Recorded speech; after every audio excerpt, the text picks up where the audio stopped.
Naquelas pessoas que Jesus encontrou e que fez delas seguidores. Minha gente, eu não tenho dúvida que o que fez a multidão correr atrás de Jesus é que aquele homem era portador de uma palavra que tinha o poder de diminuir o medo. Medo. Medo é universal, todos nós sentimos. Você sente medo de ser só? Você sente medo de ser traído? Você sente medo de ser injustiçado? Você tem medo da doença? Você tem medo de morrer? Você tem medo de envelhecer? Você tem medo de não ter segurança? E naquele tempo não era diferente. A dor humana que dói hoje, dói há 2.000 anos, há 3.000 anos, há 4.000 anos, desde quando nós existimos, desde quando a condição humana está presente neste universo, lá está presente a dor, lá está presente o medo. E a presença de Deus na história, desde os primórdios, foi justamente oferecer ao homem, à mulher, foi oferecer à humanidade um braço, alguma coisa que pudesse sustentar no momento do medo. Alguma coisa que pudesse nos dar um alento no momento do nosso desespero, da nossa solidão. Isso não é teórico. Você experimenta na sua carne, você sente na sua alma, quando a dor punge dentro de você, e você precisa gritar por alguém, porque você não dá conta da vida sozinho. A vida não é suportável, e você precisa olhar para os lados, e você precisa descobrir alguém. E Jesus, quando passava pelo meio do povo, despertava justamente isso. As pessoas que ouviam Jesus, sentiam na sua vida o poder de uma palavra que aliviava o peso que sentiam. Por isso ele dizia de maneira bonita: vinde a mim, todos vós que estáis cansados, com o peso dos seus fardos, que eu vos aliviarei. Vinde a mim todos vós que estáis cansados, todos vós que carregais pesados fardos sobre os ombros, e eu vos aliviarei. Como, minha gente? Jesus tinha um poder fantástico de fazer a pessoa se encorajar para a vida.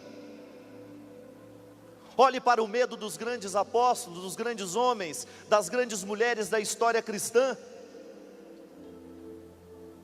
Em algum momento essas mulheres e esses homens foram olhados por Jesus. O medo começa a diminuir no momento em que nós somos olhados nos olhos.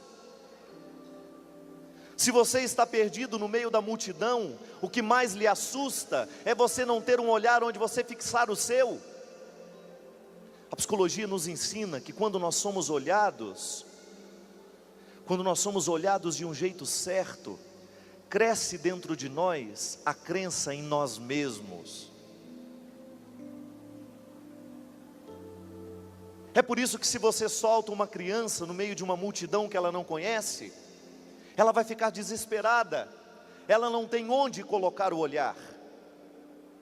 O olhar é o lugar da nossa segurança. No momento do nosso medo, se a gente não tem alguém que nos ama do nosso lado, se a gente não tem um olhar para se fixar nos nossos, tudo é mais pesado, tudo é mais difícil.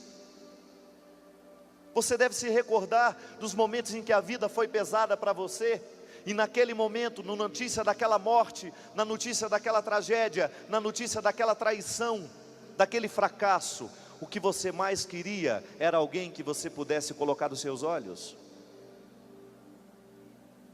Não tem até a música romântica? Olha para mim, não diga nada, nos seus olhos vai nascer a madrugada. É lindo. Os poetas sabem disso. Os românticos sabem disso. Os amantes sobrevivem muito mais de olhares do que de palavras. Eu posso muito bem dizer a você, eu te amo, mas se o meu olhar não confirma a expressão que eu estou dizendo, você não vai acreditar no que eu estou dizendo, não. E era isso que fascinava em Jesus. Não era apenas a força de um discurso teórico, não era apenas a força de um argumento, de um homem que tinha uma boa fala, não era. Mas era a capacidade que aquele homem tinha de diminuir o medo que prevalecia naquele tempo, quando pela força de um olhar, ele entrava dentro da pessoa e vivia o mesmo tempo que ela. Ontem eu estava falando isso no show.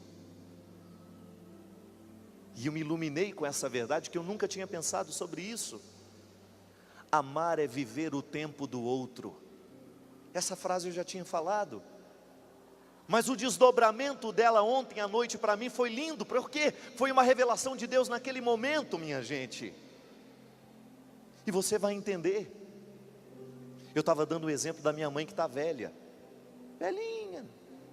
Está lenta. Para morrer de repente está levando um mês. Uma belezinha.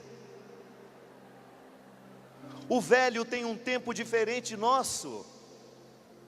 Por isso que ele conta as mesmas histórias a vida inteira, não é?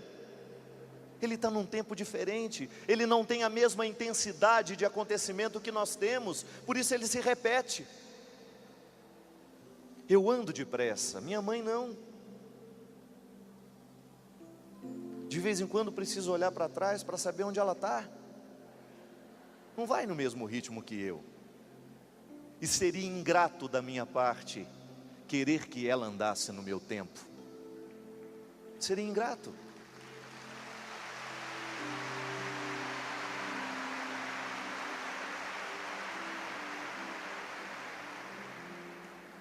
Entrar no tempo do outro é uma prova de amor, minha gente.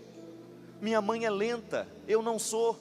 Eu fico lento por causa dela no momento em que estou com ela. Aquele que tem possibilidade ajuda o mais fraco. Eu entro no tempo dela. E o que Deus me iluminou ontem no momento em que eu falava, é que o banquete, o jantar, o lugar onde nós nos sentamos para comer, é o lugar onde nós tentamos viver o mesmo tempo. Onde todos nós ficamos no mesmo tempo. Porque um é mais apressado, o outro é mais lento, o outro é mais ou menos. Mas chega um momento da vida em que a gente precisa viver o tempo do outro. A comunhão se estabelece no momento em que vivemos o tempo juntos. Isso é tão lindo. A gente diminui o medo quando nós entramos no tempo do outro.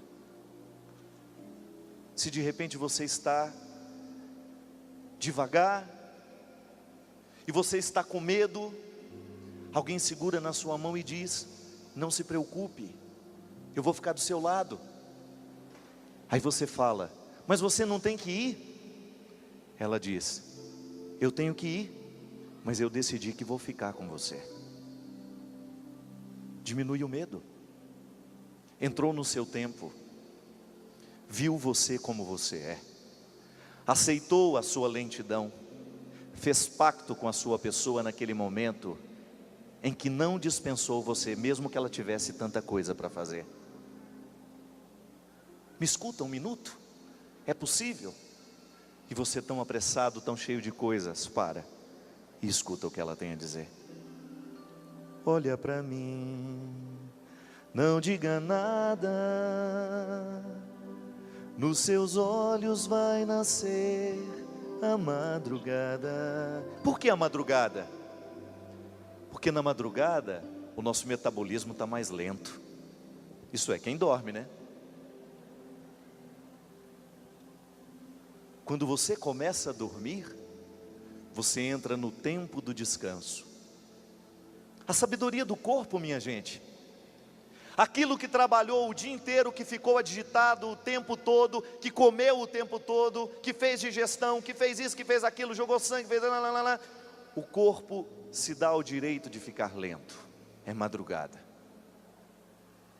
É o momento em que nós permitimos a nossa recuperação celular, porque o celular está desligado, e tem que desligar mesmo, porque sempre tem um espírito de porco, alguém que pegou a febre suína, que vai ligar para a gente de madrugada, não é?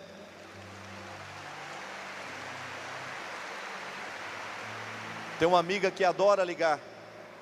Para mim não, porque o meu celular fica desligado. Eu sempre falo, se morreu alguém, gente, me espera acordar, tomar um café, depois vocês me contam. Que eu não vou sair de madrugada para velório de ninguém. Aí a minha amiga liga 3, 4 horas da manhã para as amigas dela. O que você está fazendo? O que eu posso estar fazendo às 4 horas da manhã, meu Deus do céu?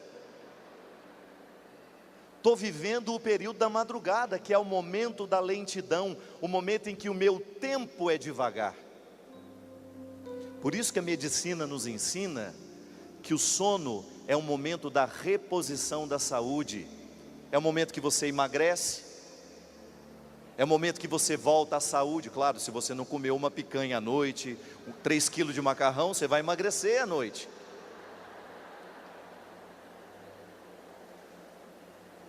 É o momento que você vai produzir o seu GH, o hormônio do crescimento, que depois dos 30 anos a produção é menor, por isso que a gente envelhece.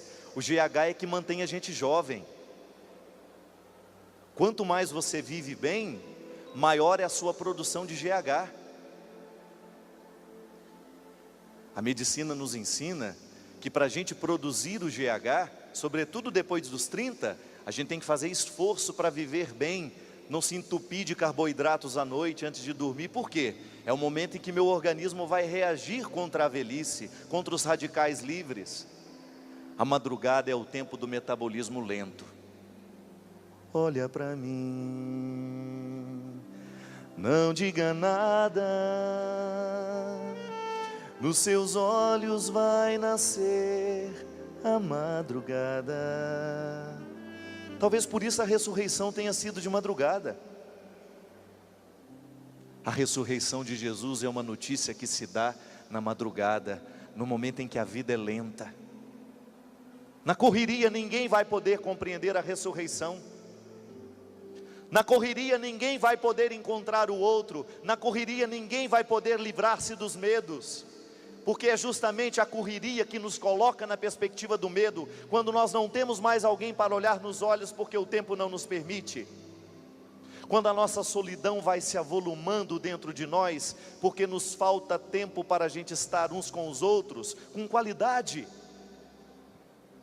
E era isso que Jesus fazia, minha gente, quando passava no meio das pessoas e ia tocando e transformando o tempo daquela pessoa em outro. Ia entrando naquele tempo, ia trazendo modificações para ele, ia fazendo com que aquelas pessoas pudessem viver de uma forma diferente, entravam num novo tempo.